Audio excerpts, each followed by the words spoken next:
Hey guys, welcome to episode 4 of Mastering the Walk Back to Basics Style. On our previous episodes, we talked about 1, how to properly put the leash on your dog. Step 2 was threshold management. Step 3 was the beginning structure of our walk. So just to regroup a little bit, the structure of the walk is the heeling and all that.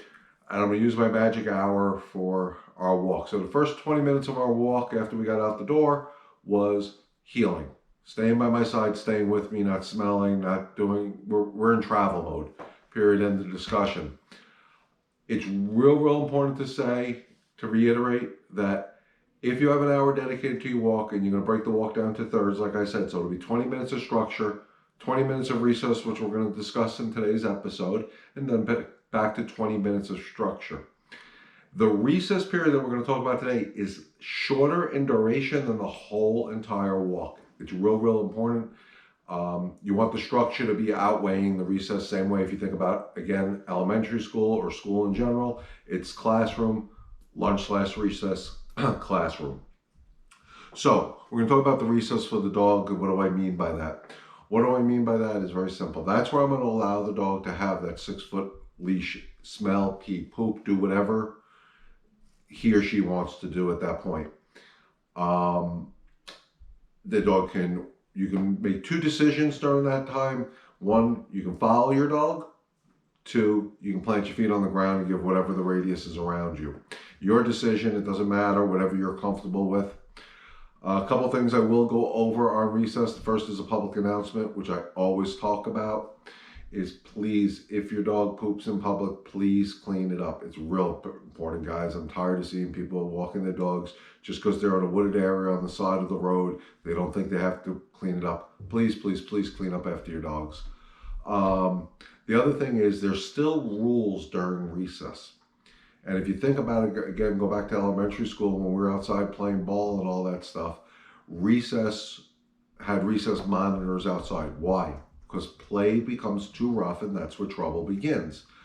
What do I mean by that? If I was playing too rough on the playground, a recess monitor would blow the whistle, say, hey, Leon, calm down a little bit. You're getting carried away. What do I mean for that for the dogs is during this recess period, you're still not allowed to rip my arm out of the socket. So if I'm following them where I plant my feet on the ground and giving them whatever radius, if I feel too much tension on my shoulder, I am going to check that up with a very slight leash correction. Again, a leash correction is not designed to hurt your dog or scare your dog with my discipline word of no.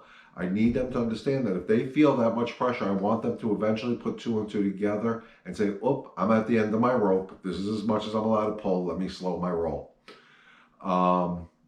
Again, you can make those decisions. You can follow your dog. So if you're in a wooded area, you want them to walk around, forward, backwards, whatever, just go with them. That's great. Let them have some fun.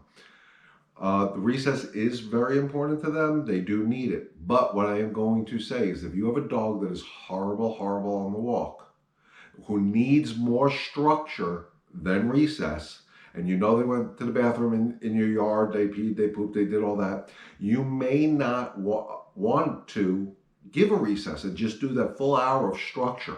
That's okay. Not 7 days a week, though, that way.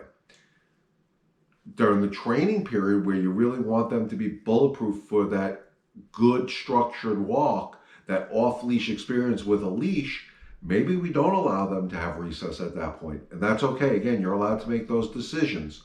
Recess does not have to be every time you walk the dog. There are times I'll walk Zoe where I will not give her recess. We're in completely travel mode. That's my decision I decided to make that day or that moment.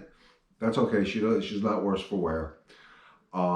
Again, I do believe that if the dog is very reactive on a leash or has a lot of issues on leash, maybe in the beginning part of doing these mastering the walk back to basic style, you skip this step and go right through and combine steps 3 and 5 together. Tomorrow we'll talk about episode 5. So just to regroup so far, we've mastered putting the leash on the dog in a calm state of mind. We managed the threshold, getting out through the threshold in a calm state of mind.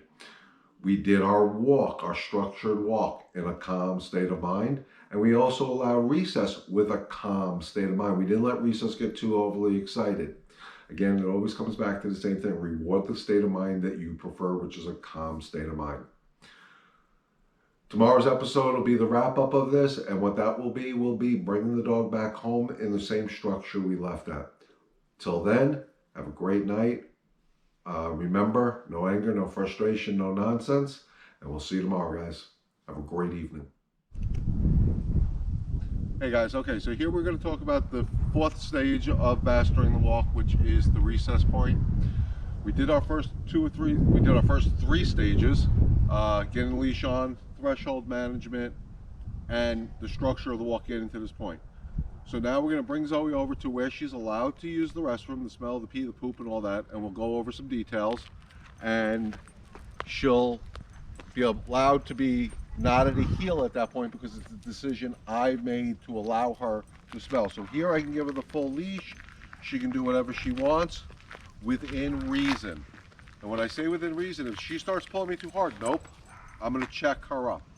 Just because I don't want her pulling me too hard. The public service announcement that I always do at this point is if your dog poops in public, please clean up after the dog. You can make two decisions during this stage of the walk. One decision is you're going to follow the dog where he or she goes. The other decision you can make is just plant your feet and she gets whatever radius it is around me. Again, your decision. Whatever you choose to do, it's okay. We're not going to stop her from any of this stuff. Again, the only thing I am going to stop is if I find she's pulling my arm too tight. If she's pulling my arm too hard, I am going to check it up like we did before. If I do want to move, I am going to move and she's going to follow.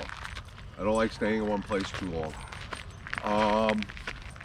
After this, when recess is over, you do not have to ask your dog permission to go home. At that point, what you do is just shorten up the leash. You'd be amazed how many of my customers sit there and say, Zoe, you ready? You want to go back home? And ask the dog's permission. You don't need to ask permission. So once recess is over, all I'm going to do is shorten up the leash and go back home with the same structure we left with. Remember guys, no anger, no frustration, no nonsense. Stay healthy, stay well, and we'll see you tomorrow.